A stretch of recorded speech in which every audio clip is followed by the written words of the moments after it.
Hello, welcome to What the Flick. It's a Wednesday What the Flick. I get to drive today because Matt is at South by Southwest. I am Christy Lemire. That is Alonso Duralde. That is Ben Mankiewicz down there.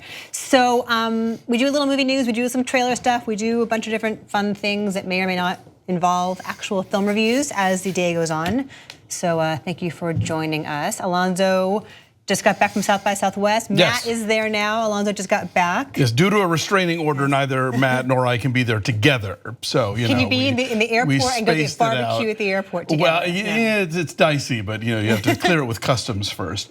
No, we just sort of wound up tapping out on this one this year. Yeah, I was there over the weekend. I didn't really go to a lot of stuff because I was in there. I was in town for about 48 hours.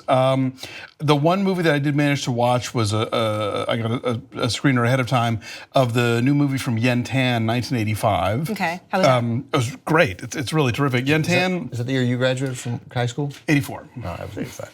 I'm younger than both of you. We're the same age. I skipped the second grade. Yeah. Wow, you're missing out on a lot. Yes. I crushed the second grade. I bet you did. Yeah. That's what I hear about you. So Yen Tan was at Sundance a couple years ago with a movie called Pit Stop, and this is his latest one. It stars Corey Michael Smith, who is on Gotham. You may remember him as the insurance investigator or the private investigator from Carol.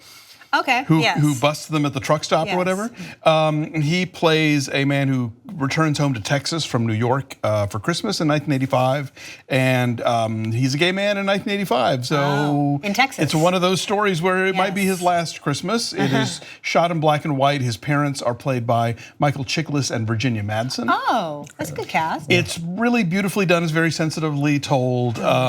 It's interesting as somebody who came out in the late 80s to see the sort of 80s, the worst of the AIDS crisis in the United States is now like fodder for a period piece, basically. Yeah. So that's, it's been that long. It's been that long, yeah. And they talk, I remember a while ago people sort of predicting that we would start seeing the AIDS movies in a historical perspective in the same way that it took about 30 years for like the Holocaust stories to really start getting told. I mean, apart from a few outliers like, the Pawnbroker or whatever. Diary of Anne Frank. You know what I mean. But like, but yeah, no, totally, the NBC Holocaust miniseries was the mid 70s, and that sort of opened the door for a lot of other stories to be told. And so we're seeing that same gap now with AIDS, that people can go back and start telling those. So you were there for a panel. You did a panel on gay cinema, yes? Yeah, LGBT film representation. It was sponsored by TCM and Filmstruck. And cross-pollination. Yes, I did a thing last year on Filmstruck where I wrote introductions and introed 13 LGBT films. Dave Karger, who did a series of segments on TCM with historian William Mann, was on the panel as well. On Gay Hollywood. Right? On Gay Hollywood, yeah. Mine was more sort of queer films. His was more like LGBT directors and writers and other people in the film industry. And then Charlie Tabish, who's the head of programming for TCM and Filmstruck. And it was moderated by Jacqueline Stewart from University of Chicago, who was great. Oh, she's awesome. Oh yeah, had a blast with her, and she's actually spent a lot of time at the Tyler, Texas Film Archive at SMU. Yeah, Hootie. Researching a book about Spencer Williams. She was on TCM, I think 2 years ago, for sort of unknown black directors. Oh, cool. Sort of, or early black directors. Yeah, silent, right, exactly. Yeah. So she did a bunch of those stuff. She was really good. And you have been in Atlanta? I was in Atlanta last week, and then we shot with Alan Rohde, who's got the new Michael Curtiz biography, 600 and some odd pages on Michael Curtiz. Are you showing We're No Angels? Yeah, we didn't intro it, but it's in the. We're doing a lot of Michael Curtiz films. He did a lot. He did. He made more movies. I'm going to forget the guys. He made more movies than George Cukor, Howard Hawks, and Victor Fleming combined. Wow. Wow. So, and then we had him last week, and then I got, I mean, obviously you were going to ask, but I got the Media Legacy Award at the Cinequest Film Festival. Well, I would not know that. We don't talk. You don't call. We don't know these things. I don't have a Google alert for you, so I don't know these things.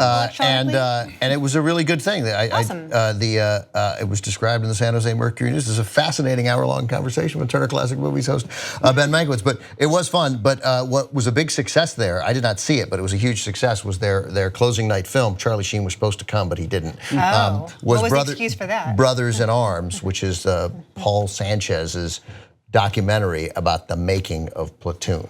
and it's apparently great. And people Interesting. were Okay. really, so that's coming. So awesome! Congrats What'd to you do all weekend, Christy? I've been here. No one gave me any awards. Holding down the fort. I'm working on a project about Iceland with my kid. So that's what happens in second grade, Alonso.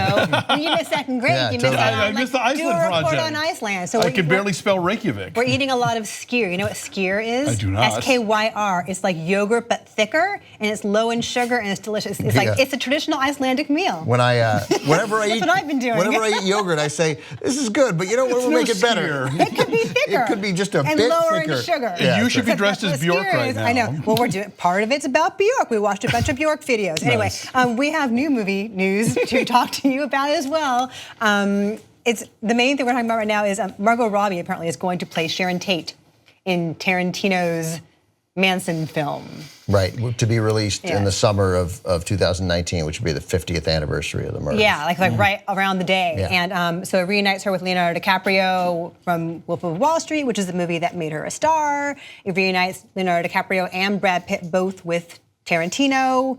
The question is, with so many people, as it now is, as new information has come to light, can we go and see a Tarantino film and still feel the same about it? A Tarantino film where a woman is in danger and still feel the same about it? Is it possible to separate, what we know from his previous work with what is still to come? It's a tricky situation. I mean, even pre-Me Too, I don't know that I would have been dying to see like Tarantino's take on the Manson murders. Why? Just because It feels like it might celebrate the gore and a little, yeah. I mean, I don't necessarily. I mean, like, there's a lot of things he does well. I don't necessarily trust his sensitivity, let's say. And I love Sharon Tate. Valley of the Dolls is like a movie I'm obsessed with. I think she's amazing. It, was one of the great Hollywood tragedies that she was murdered so young, and carrying a child and all that stuff. And so, I just, of all the filmmakers that I want to hand that story to, I'm not going to have him high on the list, even before whatever the latest stuff. I'd love to see a woman direct that. That'd be really cool to see that from a female perspective. Sure. I know that's like an easy thing for me to say as a woman, but if we're talking about sensitivity. Yeah, right, I mean, like somebody else perhaps. And it's one thing if you're doing like, I don't know, if it's super Manson centric, and then okay, yeah, fine, I can see where that's Tarantino's wheelhouse. But like the Sharon Tate part of it, it doesn't sound like it's going to be super Manson centric if Margot Robbie is now in final negotiations. well, to play right, Sharon Tate. and That suggests that DiCaprio's not playing Manson either, and neither's or Brad Pitt. Right, so it sounds like it's going to be about the people affected by it.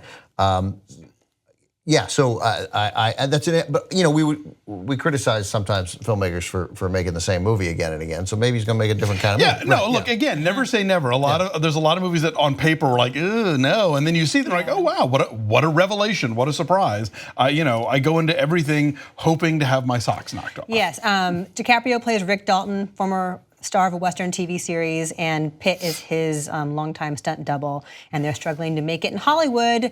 And they live next door to Sharon Tate, so that's what that's about. I feel like Margot Robbie has so much clout at this point, and she made sure that I, Tonya got made because she wanted to make movies that mattered to her, and it wasn't just like she was going to be gorgeous and a centerpiece, for her beauty. So it seems like this is a thing that she wants to, put her time and her estimable clout behind that maybe it will be worthwhile.